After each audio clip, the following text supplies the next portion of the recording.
take a deep breath, would you? And let it go. Take another deep breath in and let it go. One more deep breath. And let it go.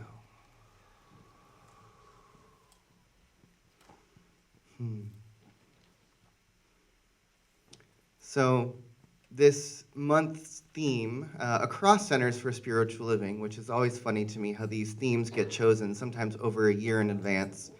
And this month's theme is sticking the landing, which sort of has this implication that we, had to make a jump and landed on our feet, which, oddly enough, we've had to do. But, I've been thinking this week, just noticing how much chaos there is swirling in the world right now. We quite literally had a tornado in Scotts Valley yesterday, right? Our political situation is up. There are things going on in each one of our lives and in our collective.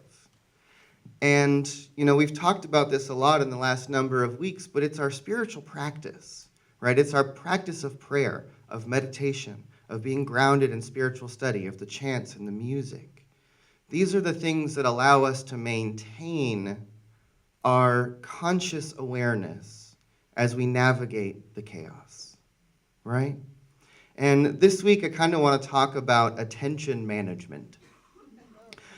Because in science of mind, there is an idea that comes through some of our teachings that comes out of a body of work called the Fear to Faith work.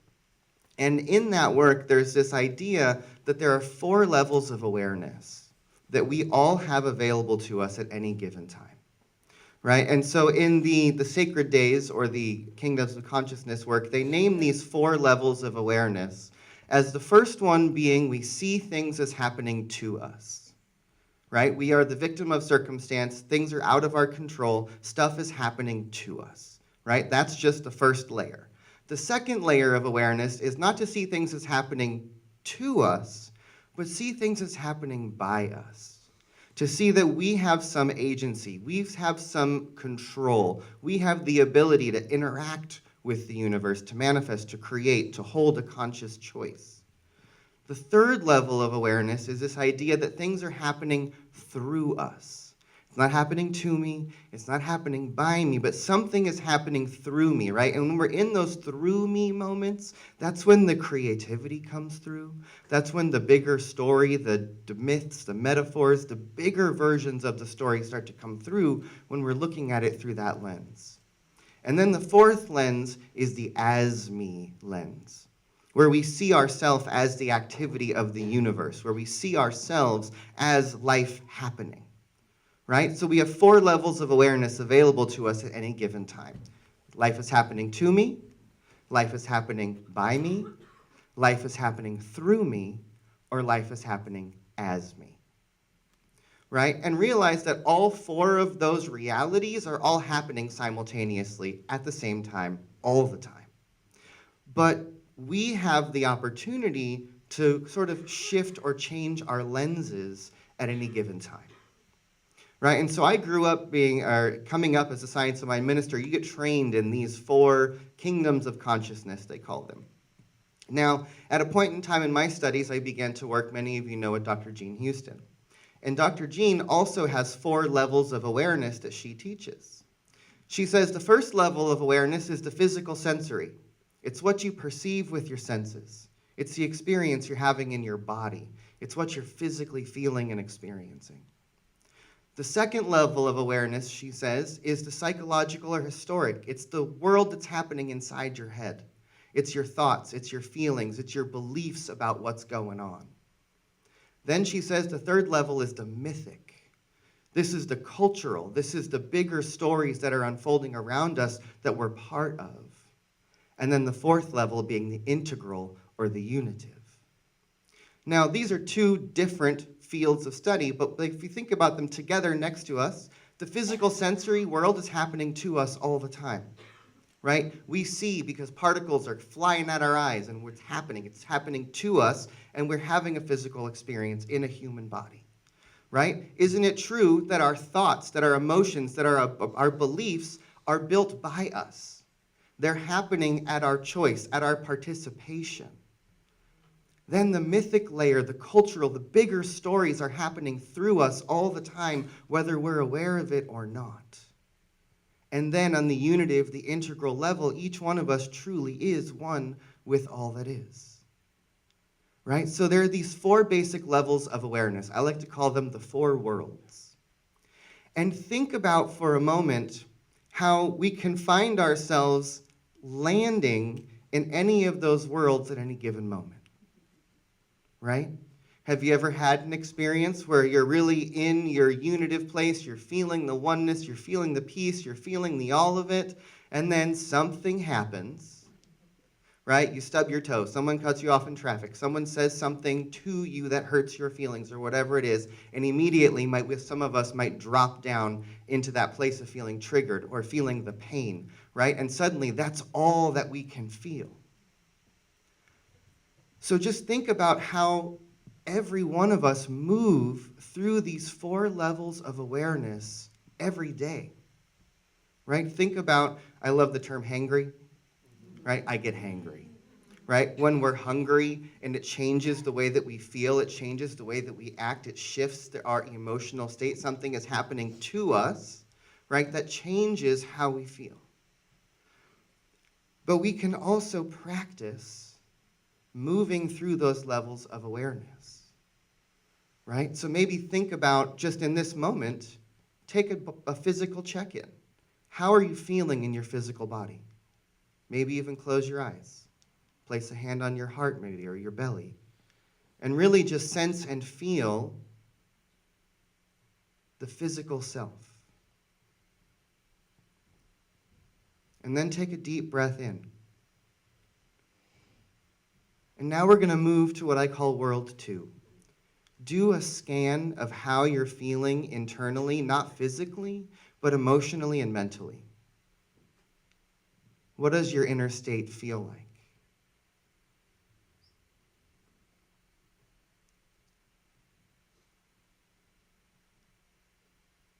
Then take another breath in, and we're going to move up a level. I want you to think about the great stories that are unfolding in our world. Think about the great cultural shifts that are happening, for good or for bad. But notice that there's a great myth, a great story. There's something more unfolding, and it's happening through each one of us, informing us in some way. And then take another deep breath in. And imagine for a moment that you are one with all that is. That you are one with all people in the world. That you are one with the planet herself. That you are one with the infinite universe.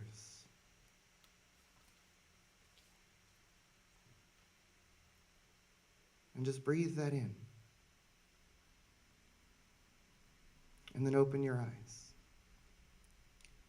And just notice how it might have felt to just move through those 4 levels of awareness, to do a check-in for yourself at any given time, right? And think about those moments where maybe something is happening to you, maybe things are out of our control, things are happening that are bigger than what we feel like we can deal with in a moment. But if we can pause and reflect and go within and look to one of those higher levels of awareness and look for that perspective,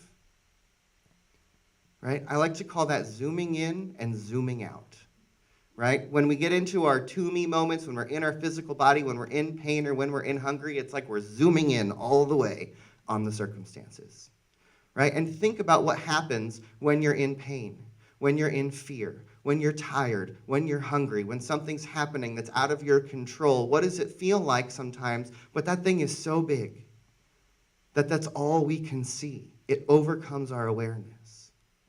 But think of these levels of awareness as the opportunity to take a step back, right? If I know that I'm in pain or I'm in fear in any given moment, but I can maybe move to that next place of feeling the internal self, feeling the emotional body. Maybe we can find peace or rest there. right? Because there are lots of opportunities in our world right now for us to get thrown off center, right? I know for me, they show up just about every day. In some way or another, something knocks me off. And the whole practice is coming back to center, is finding a way to gain perspective. And so maybe that's stepping back and zooming out a little bit to get a bigger picture of what's going on. Maybe it's just becoming still enough to feel the peace that's available in the moment, to bring ourselves back. Right? And one of the things I love about the returning practice, come back and back again. I know one of the things they say in the Sufi tradition and in Islamic prayers is, even if you've broken your vow 1,000 times, come again, return, return, return. Return back to center. And the neuroscientists who study meditation will tell us that when you look at the brain scan of a person doing meditation, what they learn is that in the process of meditation, new neurons grow. The brain is building new pathways. It's building new channels. It's building new ways of thinking and doing and seeing. But what they find is that in meditation practices, there's often some practice that says return to the breath, return to the center, return, return, return. And when they do the brain scans, it's not when the person is sitting there perfectly, blissfully in meditation in total mental silence, which will never happen, by the way. When we're sitting there, that's not when those new synapses are growing. What they find is that every time the meditator forgets that they're meditating and goes back to the breath, returns again, that's when the new neuronal connection is made. That's when the new pathway is carved out. That's when the new path opens up. Right? So it's not in getting it right, it's in getting it wrong and going back to center that something happens that changes our thinking. Right? And one of the catchphrases for Science of Mind is change your thinking, change your life. If we can learn to manage our thinking, pay attention to what we're paying attention to, and every time we forget, remind ourselves to remember, that's the practice itself. Right? And we all need the ability to maintain a higher perspective. And for me, the four worlds, as I have described them, give me a pathway. They give me a way to look at how to shift my awareness whenever I'm whenever I need to, whenever I'm in a moment of confusion. Right? And sometimes it's nice to be in the physical sensory world. I'm a foodie, right? I love to be all up in my senses and feeling the pleasure and the goodness that comes with being a human being, right? And that's also an all-consuming experience. But even in that eating of that delicious meal, one could move back through the layers, drop into that place of absolute oneness, and realize that the food that you are eating is part of the infinite life cycle on this planet that connects you to the earth and to the ecosystem and to all things, and realize that oneness is available on your plate if you're willing to look for it. It's literally everywhere. And so at any given time, we can move through these four levels of awareness and realize that maybe if something feels like it's happening to us, maybe there's something we can do about it. Maybe we can't change the external circumstances in that first world place, but in our world two, in that place of the internal, we can shift how we change how we feel about it. Yes. Right? You know, I've talked about this much in the past, but throughout my life, depression has been one of the gifts that I've gotten to wrestle with over the course of my experience. And that's something that has happened to me. There are moments in my life where I feel like I'm consumed by an emotion that I cannot get out of. But I found a practice many, many years ago called forced laughter.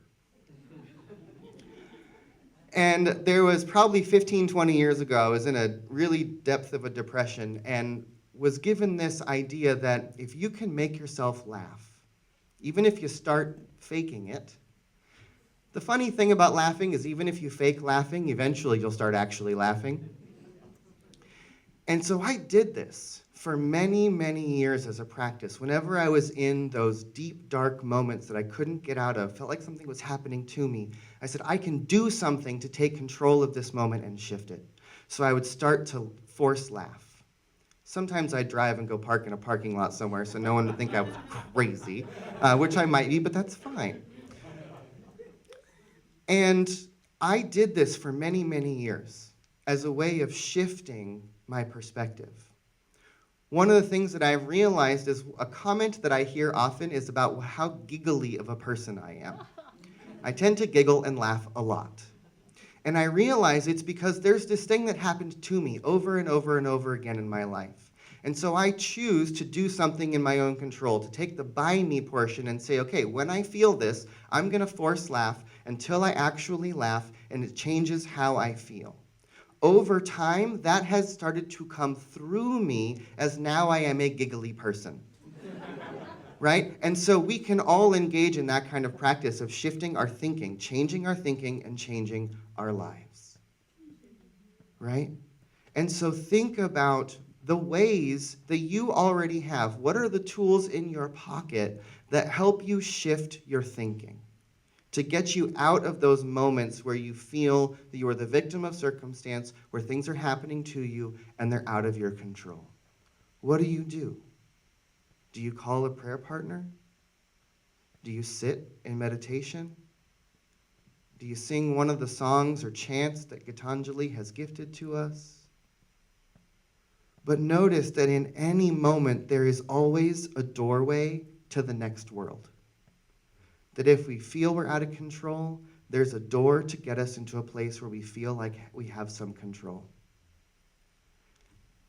And to just notice that the practice is always about going back and forth, losing center and going back to it. I have one of the deans when I was going through ministerial school was a Zen Buddhist priest before he became a science mind minister. Lived in monastery for 13 years. Doing Zazen meditation for 10 to 12 hours a day for 13 years.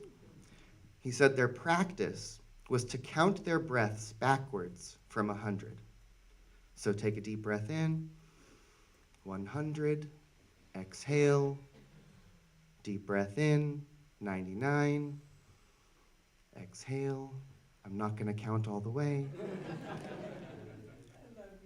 But what he said to me in a conversation once was, in 13 years in the monastery, he thinks he maybe got to 0 once.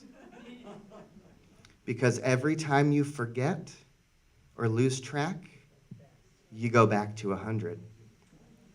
The entire practice is to go back to 100 and start over again and pay attention. The purpose of the practice was never to get to 0. That's just a bonus if you get there, right? And in 13 years, maybe he said he had a few moments of complete and total silence in his mind. I tell you that because many people tell me I can't meditate because I can't get my mind to shut up. Guess what? It's never gonna. That's not the point, right? The point of the practice is simply to pay attention, to be in an awareness of what's happening. Not to get to a place of no awareness of no happening, which is, I think, what we think meditation is supposed to be. But really, the practice, whatever the practice is about just being in awareness and choosing where we want to be, going back to the start over and over and over again. Right? That's why you come to this place, wherever this place is, on Sunday mornings. Right? It's to get that reminder, right? To start our week from a place of remembering, to start our week from a place of our oneness, from starting our week from a place at the center. And then we go through the week where we wobble, we learn, we shift, and then we come back. And all this is awareness training, right? Because, as I said last week, the pop quizzes are going to show up when you least expect them. So the spiritual practice is how we prepare for those pop quizzes, for the difficult moments in life when things are unplanned and unexpected and throw us off our center. That's what we've been practicing for. So this whole thing, science of mind, spirituality, new thought, metaphysics, all of it is simply about maintaining a conscious awareness and choosing to return to center every time we forget. And to realize that there's a map, there are ways that we can navigate the worlds of awareness, because they're shifting and changing all the time. But navigation is the key. You feel that? Let's take a deep breath in. Close your eyes. Take another deep breath. And just breathe.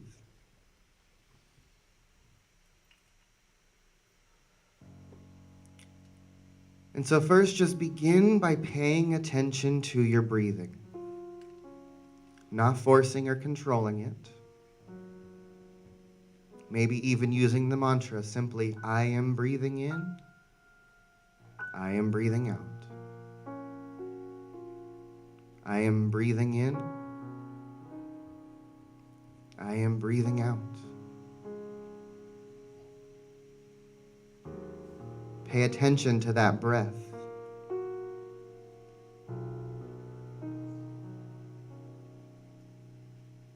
Because on some level, we are not the ones breathing. That in fact our bodies are being breathed by something greater than we are. Let us remember that there is an infinite intelligence, an omnipotent life force, a power and a presence that is living and breathing in, through, and as everyone and everything all the time, that indeed the universe is alive. The universe is conscious, the universe is participatory. So let's begin in that place of oneness. Let's begin in that place of remembering that all there is what I call God. But some of us might simply refer to it as the great seamlessness, the sea of infinite possibility, the quantum field. But let's just feel into that infinite field of possibility. Remembering that in that one divine mind, all things are connected. In that divine mind, all things are working towards the good. In that one infinite beingness, everything and everyone is held in absolute oneness and infinite connection.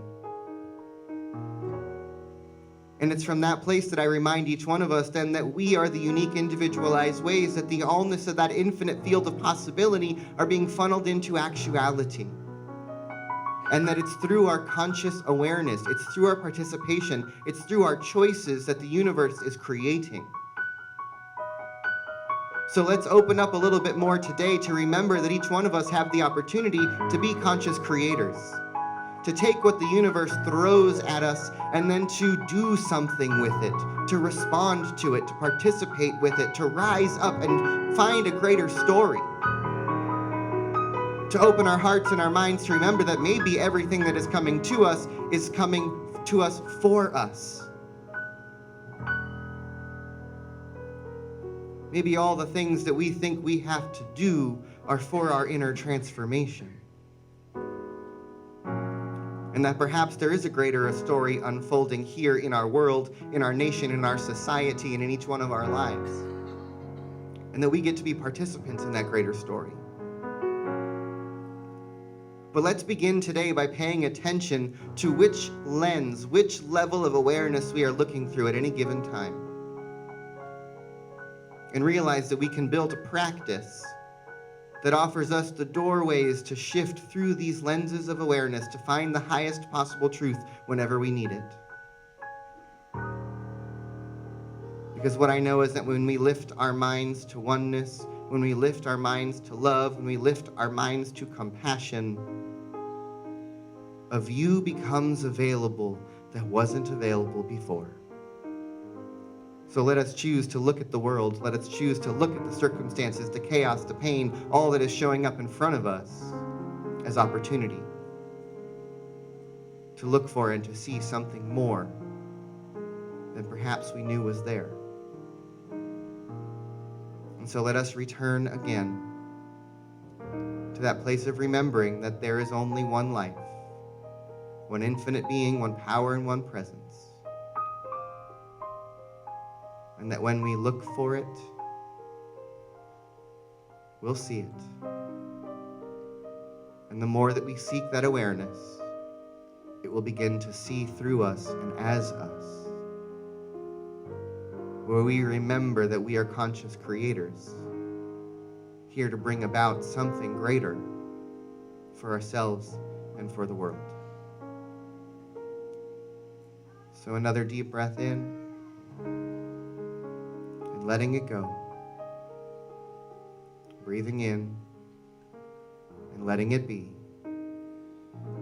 Remembering that in any moment, and in every moment, life is happening to us, by us, through us, and as us.